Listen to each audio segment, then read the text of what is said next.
দুর্নীতির অভিযোগে দেশ ত্যাগের সময় আটক হলেন পরিবেশ, বন, জলবায়ু পরিবর্তন ও পানি উপদেষ্টা সৈয়দা রেজওয়ানা হাসান। পালানোর সময় তাকে আটক করা হয়। দুর্নীতির অভিযোগে বন ও পরিবেশ উপদেষ্টা সৈয়দা রেজওয়ানা হাসানকে গ্রেফতার করা হয়েছে। গণমাধ্যম জানায় দুর্নীতির অভিযোগ আনা হয়। ভোট ইঞ্জিনিয়ারিং এর রাজসাক্ষী হিসেবে সাবেক উপদেষ্টা রেজওয়ানা হাসানকে গ্রেফতার করেছে পুলিশ।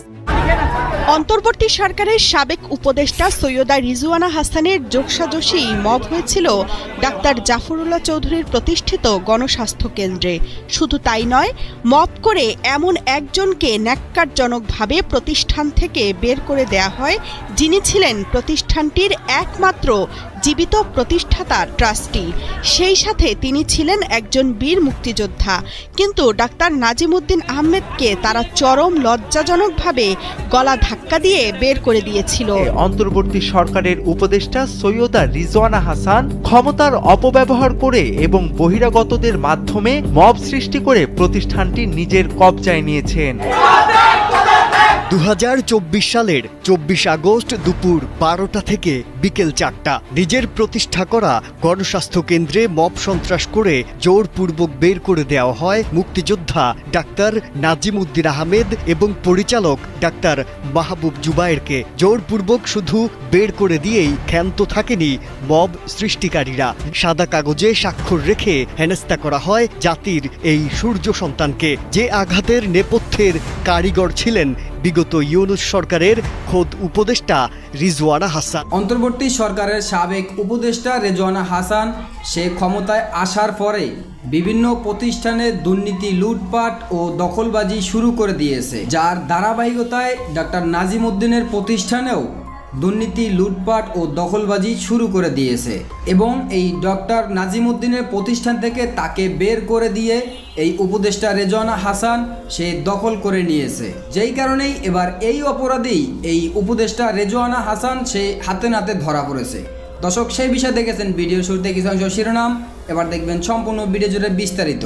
দর্শক, এই বিষয়টা দেখার পূর্বে আপনাদের কাছে একটা অনুরোধ করব, আমাদের চ্যানেলে যারা নতুন আসছেন সাবস্ক্রাইব করে পাশে থাকা বেল আইকনটি বাজিয়ে দেবেন। দর্শক, চলুন এবার আমরা দেখব যে এই উপদেষ্টা রেজওয়ানা হাসান সে বিভিন্ন ধরনের দুর্নীতি, লুটপাটের অপরাধে সে এবার হাতে নাতে ধরা পড়েছে। আমরা এই বিষয়টা দেখব। এই বিষয়টা দেখার পূর্বে প্রথমে একটু দেখব যে ওই প্রতিষ্ঠানে দুর্নীতি, লুটপাট ও দখলবাজি সে কিভাবে করেছে এই উপদেষ্টা রেজওয়ানা হাসান। আমরা এই বিষয়টা প্রথমে দেখে তারপর অন্য বিষয়টা দেখব। ধৈর্য ধরে একটা লাইক দিয়ে সম্পূর্ণ ভিডিও না টেনে দেখতে থাকুন এবং আপনার মতামত কি আমাদের কমেন্টে লিখতে থাকুন।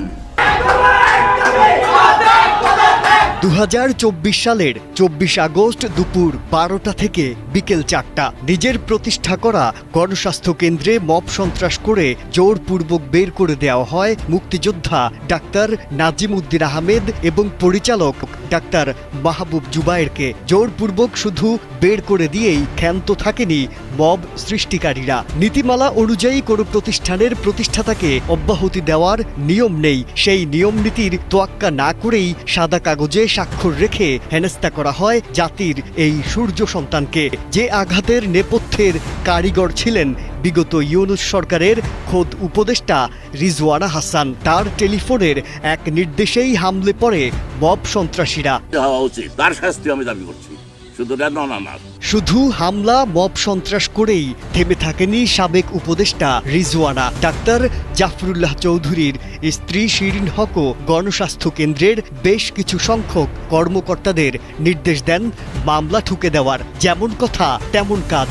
হাসপাতালটির সহকারী পরিচালক আব্দুর রহমান বাদী হয়ে 24 সালের 22 ডিসেম্বর ডাক্তার নাজিমউদ্দিন আহমেদ সহ 22 জনের নাম উল্লেখ করে অজ্ঞাত আরও শতাধিক মানুষের বিরুদ্ধে সাভারের আশুলিয়া থানায় মারামারির মামলা দায়ের করে। উল্লেখিত সময়ের বেশ কিছু ভিডিও ক্লিপ আসে কালের কণ্ঠের হাতে। দেখা যায় এ মামলার প্রধান আসামি ডাক্তার নাজিমউদ্দিন আহমেদকে নিজ কর্মস্থলে মব করেন 50 থেকে 60 জন।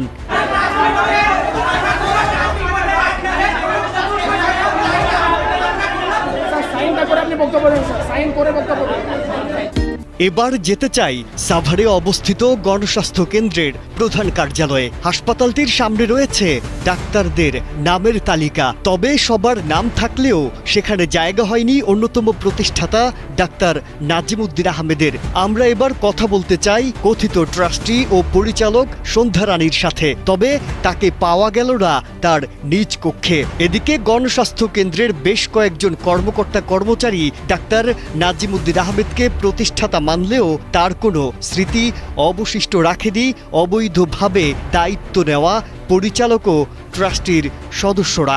আমি যদি বললেন ইন্ডিয়া থাকাকালীন সেটা গ্রুপটা যদি সেখানে doctor Modi, doctor Kamruzzaman, doctor Nazim, এরকম অনেকে প্রতিষ্ঠাতা হিসাবে উনি এসে ওনাদের সঙ্গে তো অনেক ডাক্তার কাশেম চৌধুরী, ডাক্তার কামাল, আজাদ এগুলা।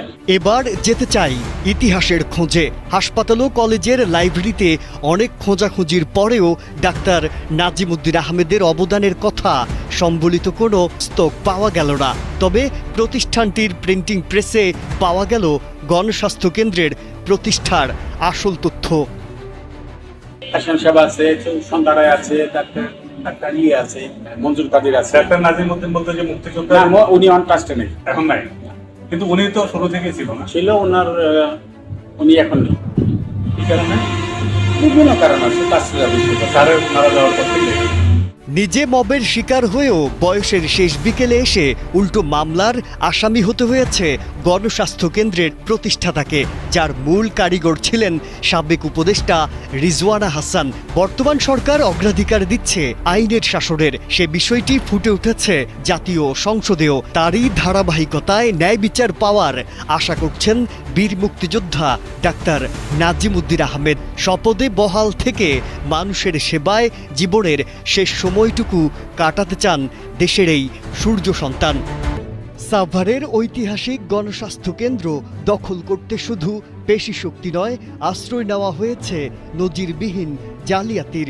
1972 সালের মূল ট্রাস্টি দলিল অনুযায়ী ডাক্তার জাফরুল্লাহ চৌধুরী সহ 6 জন ছিলেন এই প্রতিষ্ঠানের প্রতিষ্ঠাতা। বর্তমানে তাদের মধ্যে একমাত্র জীবিত ও সক্রিয় প্রতিষ্ঠাতা ট্রাস্টি হলেন বীর মুক্তিযোদ্ধা ডাক্তার নাজিমুদ্দিন আহমেদ। কিন্তু জানা গেছে সাবেক অন্তর্বর্তী সরকারের উপদেষ্টা রিজওয়ানা হাসান সহ একটি গোষ্ঠী 1882 সালের ট্রাস্টি আইনকে বৃদ্ধাঙ্গুলি দেখিয়ে ভুয়া দলিল তৈরির মাধ্যমে প্রতিষ্ঠানটি পকেটস্থ করেছে। আর এই তথ্য উঠে এসেছে কালের কণ্ঠের বিশেষ অনুসন্ধানে। 2023 সালের 25 জানুয়ারি আশুলিয়া সাব রেজিস্ট্রি কার্যালয়ে একটি জাল দলিল তৈরি করা হয়। সেখানে উপস্থিত ছিলেন না প্রতিষ্ঠাতাদের কেউ, এমনকি তাদের জানানো হয়নি এই বিষয়ে। সাবেক উপদেষ্টা সৈয়দা রিজওয়ানা হাসান সহ 7 জনকে নতুন ট্রাস্টি হিসেবে অন্তর্ভুক্ত করা হয়। ট্রাস্টি বোর্ডের বাকিরা ছিলেন আলফাতুন্নেসা, আবুল কাশেম চৌধুরী, সন্ধ্যা রায়, মঞ্জুর কাদির আহমেদ, শিরিন পারভিন ও আব্দুল কাদের আজাদ। আইন অনুযায়ী প্রতিষ্ঠাতাদের অনুপস্থিতি বা সম্মতি ছাড়া এভাবে ট্রাস্টি বোর্ড গঠন সম্পূর্ণ অবৈধ। মূলত ডাক্তার জাফরুল্লাহ চৌধুরীর মৃত্যুর পর এই সুযোগটি নেয় একটি স্বার্থান্বেষী মহল। আর জালিয়াতি সিন্ডিকেটের নেতৃত্বে ছিলেন ডাক্তার জাফরুল্লাহর স্ত্রী শিরিন পারভিন হক ও সৈয়দা রিজওয়ানা হাসান। ডাক্তার নাজিমুদ্দিনের ভাষ্যমতে তিনি প্রতিষ্ঠানের আর্থিক অনিয়ম রোধে অডিট শুরু করার পর থেকেই এই চক্রটি তার উপর ক্ষুব্ধ হয়। এর আগেও 2023 সালের আগস্টে সাবেক পরিচালক ডাক্তার গিয়াসউদ্দিন আহমেদকে মব তৈরি করে প্রতিষ্ঠান ও দেশ ছাড়তে বাধ্য করা হয়েছিল। আর জালিয়াতির এই ছক চূড়ান্ত রূপ পায় 2024 সালের 24 আগস্ট। সেদিন বহিরাগতদের দিয়ে মব সৃষ্টি করে ডাক্তার নাজিমুদ্দিনকে প্রাণনাশের হুমকি দিয়ে জোরপূর্বক সরিয়ে দেয়া হয়। বর্তমানে জাল দলিলের মাধ্যমে গঠিত এই অবৈধ বোর্ডই গণস্বাস্থ্য কেন্দ্রের কয়েক হাজার কোটি টাকার সম্পত্তি ও বাণিজ্যিক প্রতিষ্ঠানগুলো নিয়ন্ত্রণ করছে। একজন বীর মুক্তিযোদ্ধাকে নিজ হাতে গড়া প্রতিষ্ঠান থেকে চক্রান্ত করে বিতাড়িত করার এই ঘটনাকে বড় ধরনের প্রাতিষ্ঠানিক অপরাধ হিসেবে দেখছেন সংশ্লিষ্টরা। এটি শুধু আইনেরই লঙ্ঘন নয়, বরং যেই লক্ষ্যে গণস্বাস্থ্য কেন্দ্র স্থাপন করা হয়েছিল তারও অসম্মান বলছেন সকলে। গণস্বাস্থ্য কেন্দ্রের নাম বললেই সবার আগে ডাক্তার জাফরুল্লাহ চৌধুরীর চেহারা ভেসে ওঠে আমাদের চোখে। কিন্তু এই বিশাল কর্মযজ্ঞের নেপথ্যে ছিলেন একাধিক নিবেদিত প্রাণ চিকিৎসক। 1972 সালের নিবন্ধিত দলিল বিশ্লেষণ করলে দেখা যায় গণস্বাস্থ্য কেন্দ্রের প্রতিষ্ঠাতা ছিলেন মোট 6 জন।